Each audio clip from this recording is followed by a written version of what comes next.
I'm about ready to start on a new page for the Yellow Man.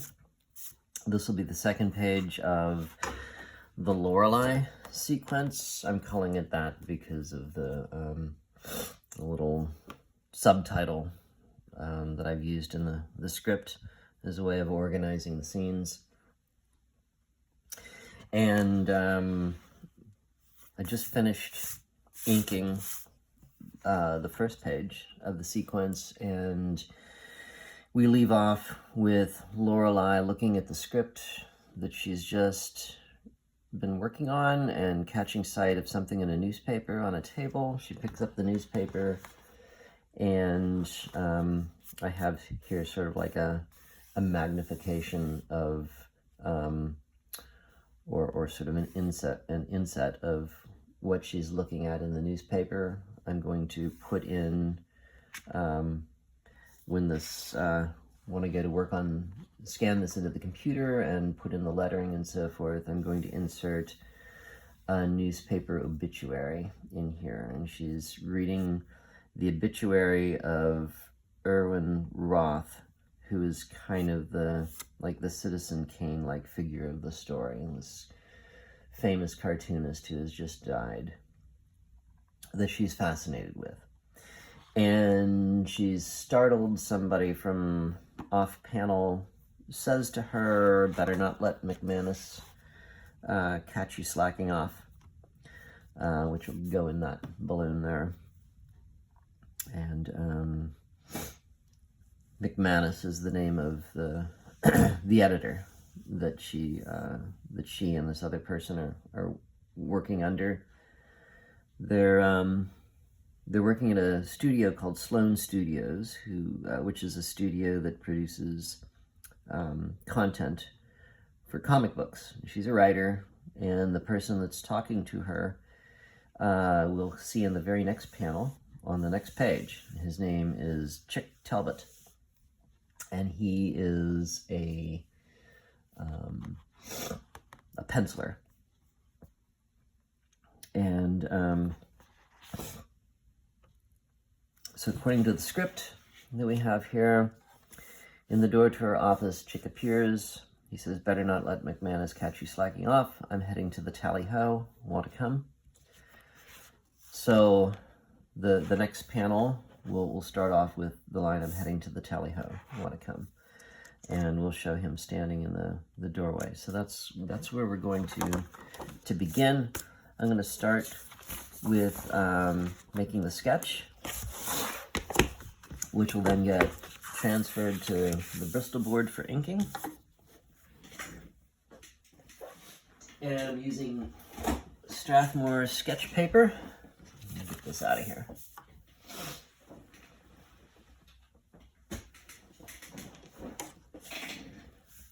And right now, I've been using this mechanical pencil for my initial sketching. It's a Koh-i-Noor Technograph. You kind of like it's Italian made there, a little logo. And this is, I think, the very first mechanical pencil I ever bought. I bought it when I was living in Texas when I was a teenager. I remember the store, the art supply store that I used to frequent with my friend who is also an artist. And I got it there. And so this is pretty old now. So this would have been in the mid-'80s when I bought this. And I used it from time to time. I think I might still even have the package of leads that I bought to go along with this, because the leads I bought were pretty hard, and I didn't use them that often. And still, I think I still have that original package of leads with still some in it. I've switched to a softer lead for sketching, and I really haven't been using this very much until now. But I really like it. It's such a nice, if you feel it, It's such a nice object. And the handle is kind of like, I don't know what this material it is. It's not it's like a Bakelite kind of material with metal parts to it, and it's just so solid and nice quality. And I guess the reason why I stopped using it for such a long time is, you have to, with these, you have to keep sharpening the leads. They go dull, and especially if you're using a soft lead, you've got to sharpen it quite often. But I switched back to it now because I kind of like using these thicker leads to do my sketches. And then I switched to the Graphic Gear mechanical pencil, which you don't need to sharpen because the leads are so thin. And I use this then to transfer to the Bristol board, and I get a nice thin, crisp, clean pencil line that I use then for my inking, to guide my inking.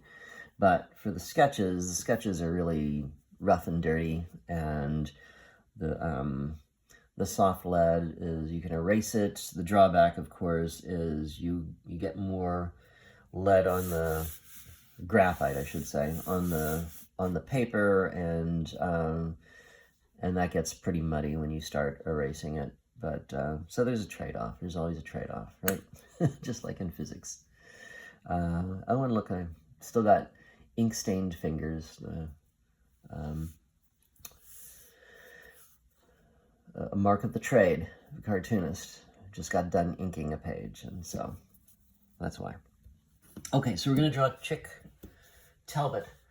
And he's going to be standing sort of in the doorway. He's kind of I sort of designed him to have the sort of Mad Men era look to him.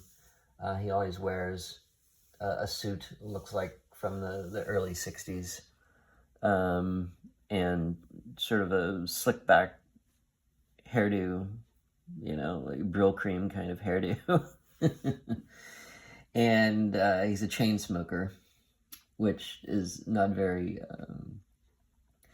a great thing to put in your comics these days, but oh well.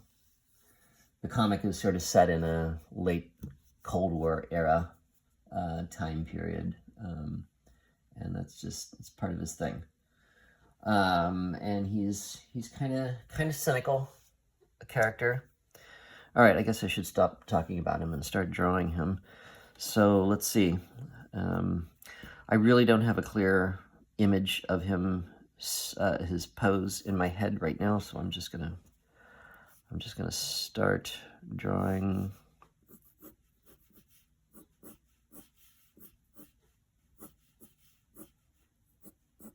This might change considerably as I go along.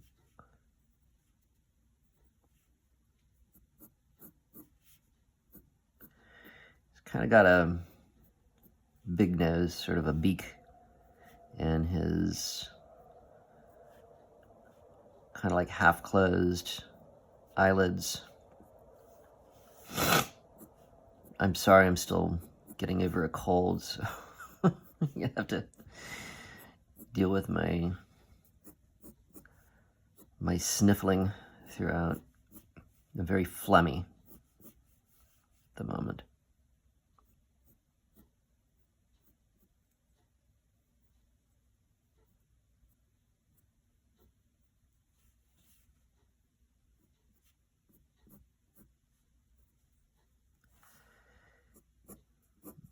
Not sure that's really,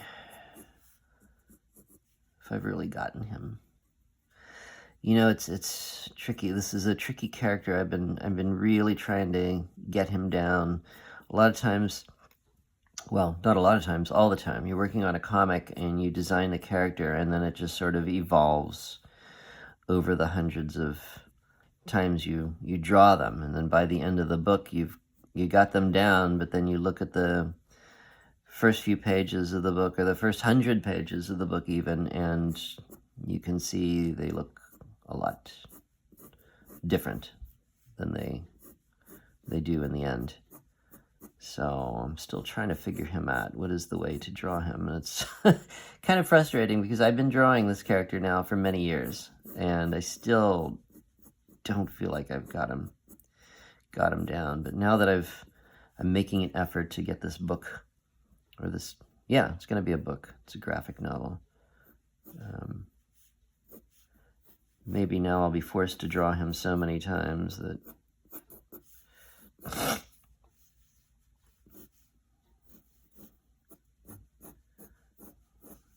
maybe he'll start to emerge.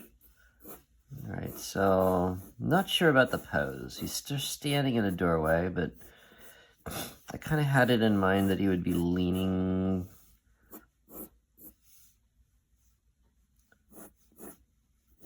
But I'm not quite sure. I might redo this. Let's just see what comes out. So, yeah, I'll have him holding a cigarette. He's smoking in the office. This is before there were such rules.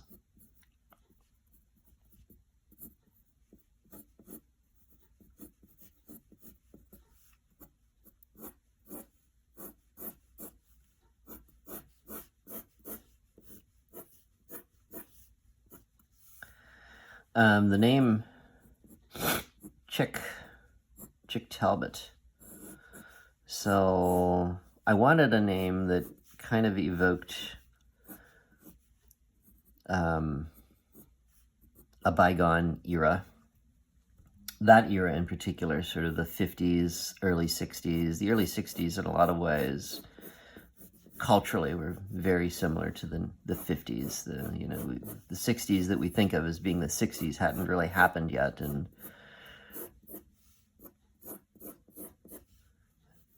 this country, at least, was still very much the Eisenhower era America. Although you had people like Jack Kennedy, starting to change Jackie, actually, more so, starting to change the culture. But still,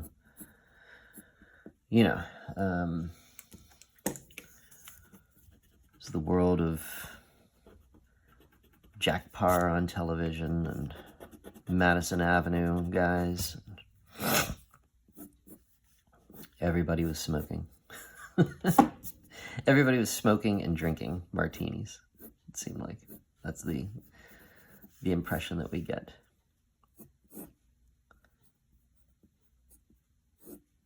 Give him a skinny tie.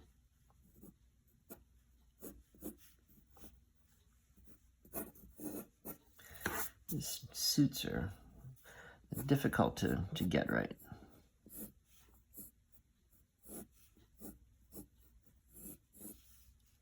Okay, I'll have to work that out.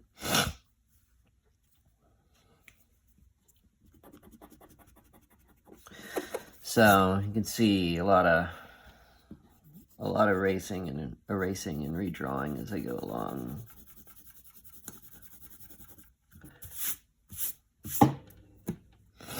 His hand.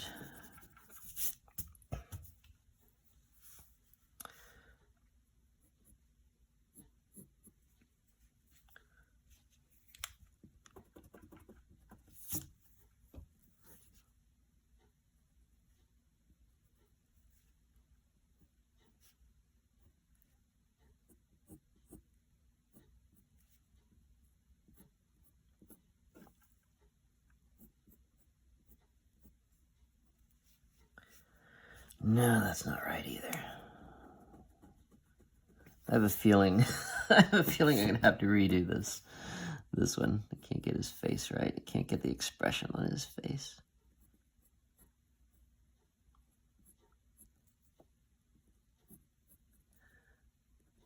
Maybe like that.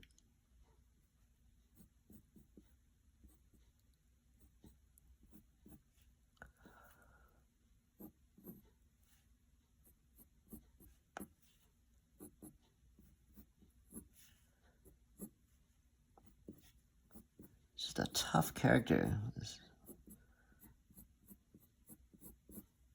I'm hoping that eventually he will it will come to me how to draw this character.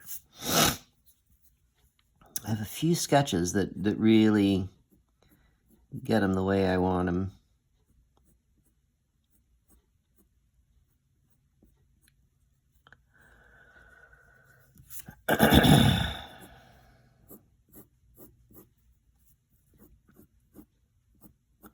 Anyway, the name Chic.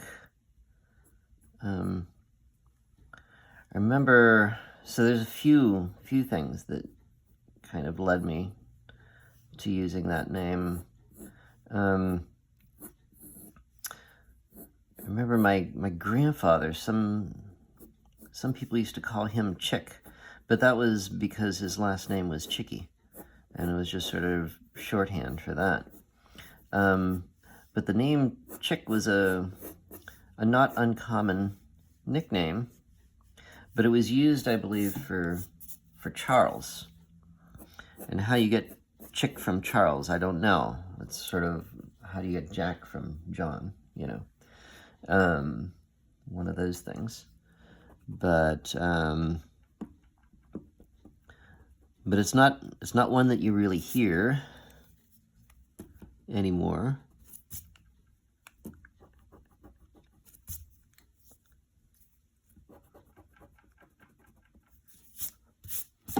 And then Talbot,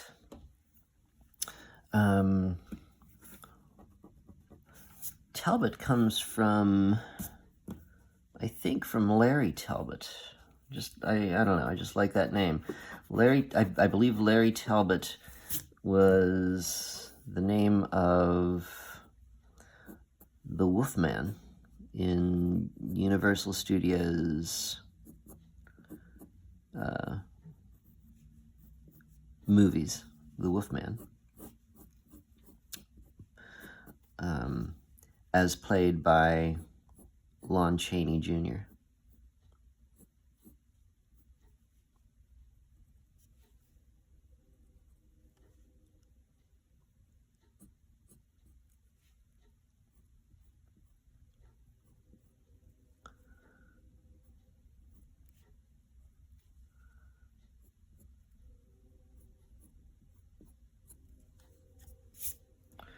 It's a little bit more like him now.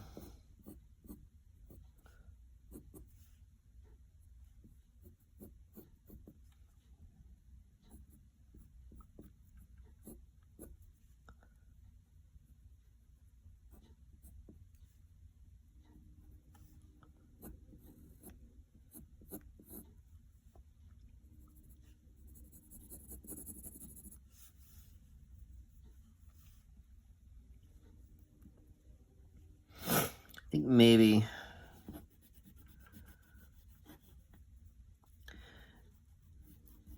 I don't know about the suit. That is, I don't know if he's wearing his jacket. It makes sense to have his jacket on. Maybe he's in his shirt sleeves. He's sort of finishing up a day at the drawing board, right? So he's probably got his jacket off. He hasn't put it on just yet. And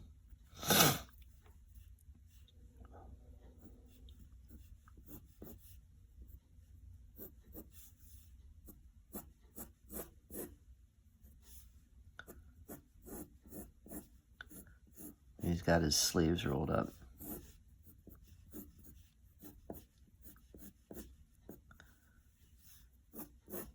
There we go. Hand and pocket. That's more like it.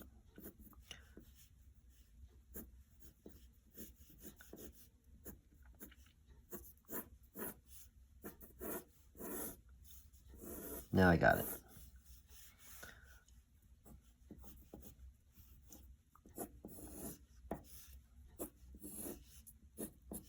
Yep. Okay.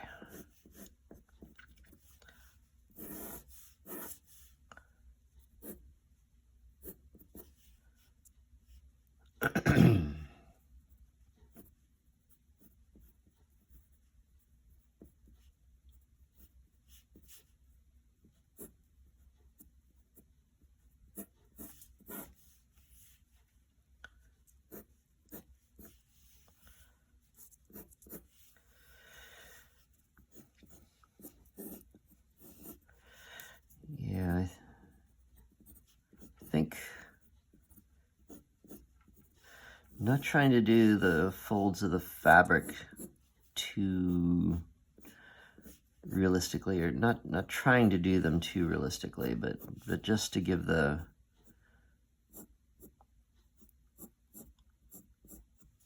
enough of the impression of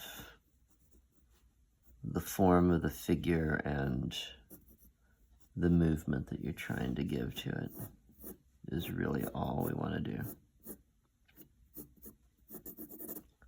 So keep that simple. There we go.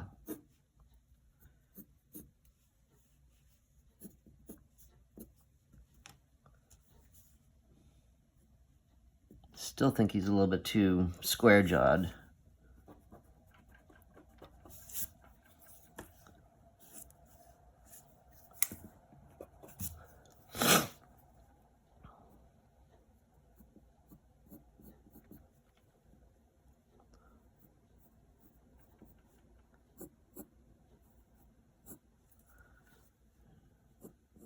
Or maybe it's that he does have sort of a square jawline, but a little bit too much chin. There we go.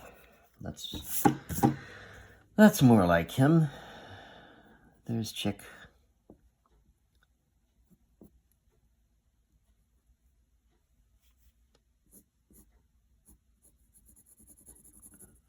Give him his the blue highlight in his black hair.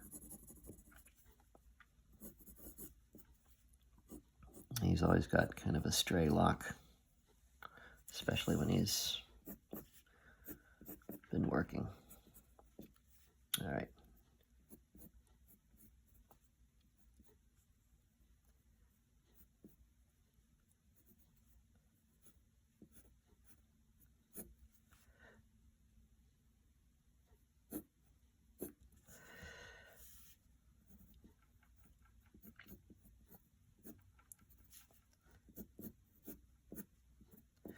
Now the question is, what wrist to put his watch on?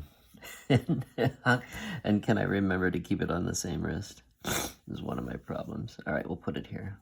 I wear mine on my left wrist, so we'll put it on his as well.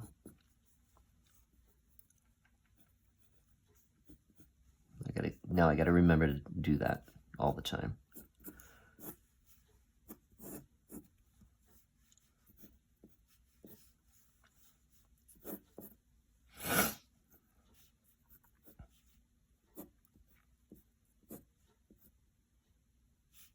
No, I think the pocket's on this side.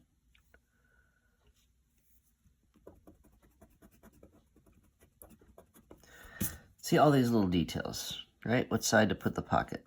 Is it one pocket or two pockets?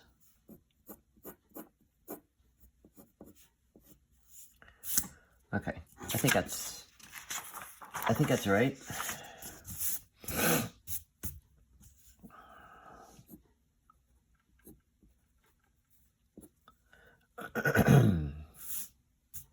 Yeah, all right, and he's sort of leaning against the door.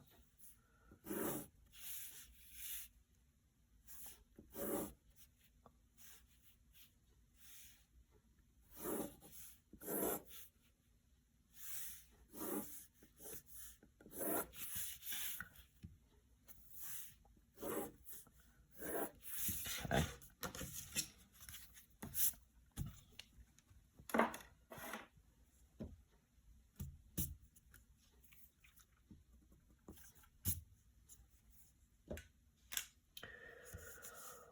Okay, we'll transfer that to the Bristol board next.